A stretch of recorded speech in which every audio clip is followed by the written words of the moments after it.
Hello, I'm Josh Slaughter. I'm here with Jane Boss, and we're going over some teams to watch heading into the boys basketball postseason. And we'll get right to it.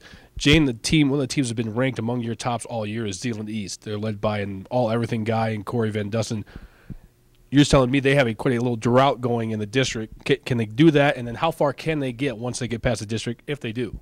Josh, the thing with Zeeland East is they're a phenomenal team. They have their top 7 of their 8 players back from last year, a great team last year. They're fantastic this year. They're led by a superstar in Corey Van Dussen, who's a gym rat who can do everything. Plus, he's got a great supporting cast in like Brad Aronson, who's a great shooter, Nate Snuggerud inside. They're a very talented team, and Mickey Cochran does a great job coaching them. They're ending the year strong. Some teams are dropping off right now, but not Zeeland East.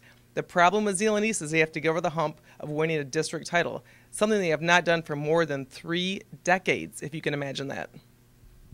Next team we'd like to talk about is Rockford. They're a Class A team. They've been in a lot of close games in the OK Red, and they've been on the winning side of most of those. Jane, how do you see them faring in the postseason? Rockford has a great tradition, Josh, and I love how they're coached. I think Steve Marley does a great job with them. His son, Ryan Marley, a sophomore, also is playing great. He's a great outside shooter. They're led by Gabe Vanderjack, Brogan Bibler, some great outside play. What Rockford does better than so many teams is they hustle. They go for every loose ball. They never stop moving. I love that about Rockford. They're going to be in a pretty decent Class A district at Lowell. Cedar Springs is going to be there, a very good team who's playing in Class A for the first time. But I see Rockford winning their district. The other team we're going to talk about is Trinity Christian. They're a Class D power around in this area, and they seems to be annual trips down to the Breslin Center. Jane, can they do it again this year? Well, you're right, Josh. Trinity Christian puts the state finals on their schedule. They plan on being there every year, and there's no reason why not. They're a strong team. They're a great team. They're led by Jared Mislewiak. He's a senior guard, all-stater a year ago, a fantastic player. He can get it done. It's really, really tough to guard Jared. Now, they have some great play two inside from Drew Scaife. The kid's phenomenal. He can shoot outside. Of course, everybody for Trinity Christian can shoot outside. I think their ball boys can shoot outside. I'm pretty sure anyone cheering in the stands can shoot too. These guys shoot. They all shoot long distance and make the baskets. It's pretty incredible.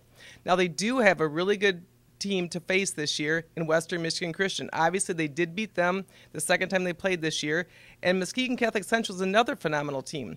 Muskegon Catholic Central is going to host Western Michigan Christian in a district. The winner of that district, if they met Trinity Christian, it would be the state finals. How much fun would that be? Next team we're going to talk about is Forest Hill Central. They're led by Derek Dennis, who's had quite a year himself here. Jane, how do you think they're going to fare in the postseason? It sounds like they've got a pretty challenging district.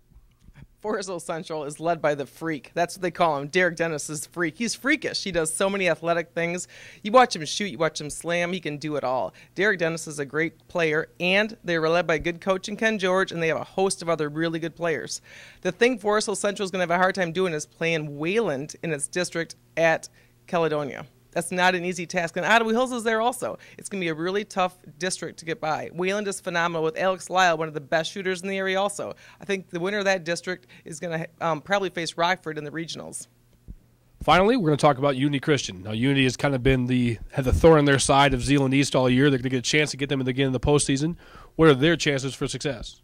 Well, beating Zeeland East is going to be a huge part of their success. Unity Christian returns 2 great 6'5" forwards from last year, Tom Snickers and Cody Vancouvering. Both are very talented. Both can shoot. Both can rebound. A lot is going to rely on how those two play. Adam DeYoung, a great center player for Unity Christian also. The guard play is probably the most suspect this year because they have a sophomore point guard. But the good news for Unity Christian is their 6th-man, James Mooch Tapp, is back. They thought he had a season-ending injury, and he came back last Thursday. That is going to help the Crusaders very much in the postseason. Okay, we've talked about some teams you think have their best chance of success in the postseason. We haven't necessarily left anybody off, but who are some other teams that you're also keeping an eye on going into district play? Well, Class C, we do not have a very large abundance of Class C teams in the Grand Rapids Press coverage area. But 2 of them, Calvin Christian and Kent City, are both very good. They're battling for the OK Silver Conference title this year. Both very good, and they both play in the same district at North Point Christian. The winner there could surprise us and go a long ways.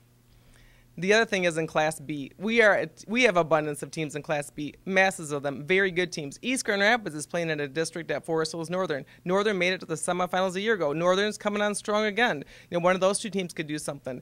The district, though, at Wyoming Park is very loaded. Catholic Central, a great team in the OK Gold. Comstock Park is going to be there.